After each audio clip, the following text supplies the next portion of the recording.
Co-powered by Techno.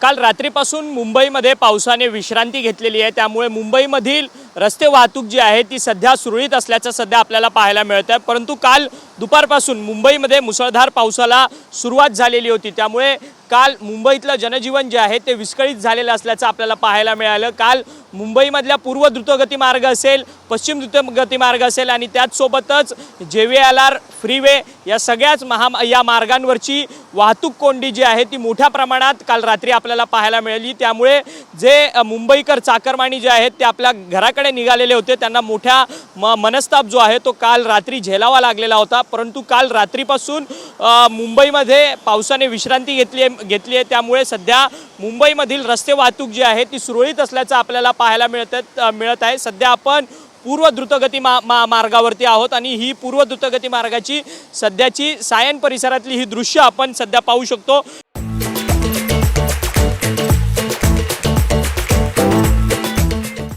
की वाहतूक कोंडी कुठेही नाही आहे आणि रस्ते वाहतूक जी आहे ती सध्या सुरळीत असल्याचं आपल्याला पाहायला मिळते। त्याचसोबतच आज मुंबईला हवामान विभागाकडून रेड अलर्ट जो आहे तो जाहीर करण्यात आलेला आहे। सध्या मुंबईतलं वातावरण जे आहे ते ढगाळ वातावरण असल्याचं आपल्याला पाहायला मिळते, त्यामुळे मुंबईकरांनी आज देखील खबरदारी आणि काळजी घ्या असं आव्हान जे आहे ते हवामान विभागाकडून देण्यात आले असल्याचं आपल्याला पाहायला मिळते। सध्या मुंबईची परिस्थिती जी आहे ती काल ठप्प होती, परंतु आज मुंबई जी आहे ती सकाळपासून पुन्हा एकदा पूर्वपदावरती आलेली असल्याचं सध्या आपल्याला पाहायला मिळते। व्हिडिओ जर्नलिस्ट कमलेश डोंगरेसह अक्षय मंकणी, TV9 मराठी, मुंबई।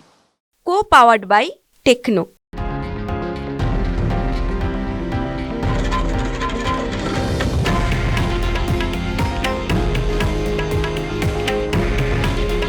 हे आहे देशातील नंबर 1 न्यूज नेटवर्क आणि आपण पाहत आहात TV9 मराठी।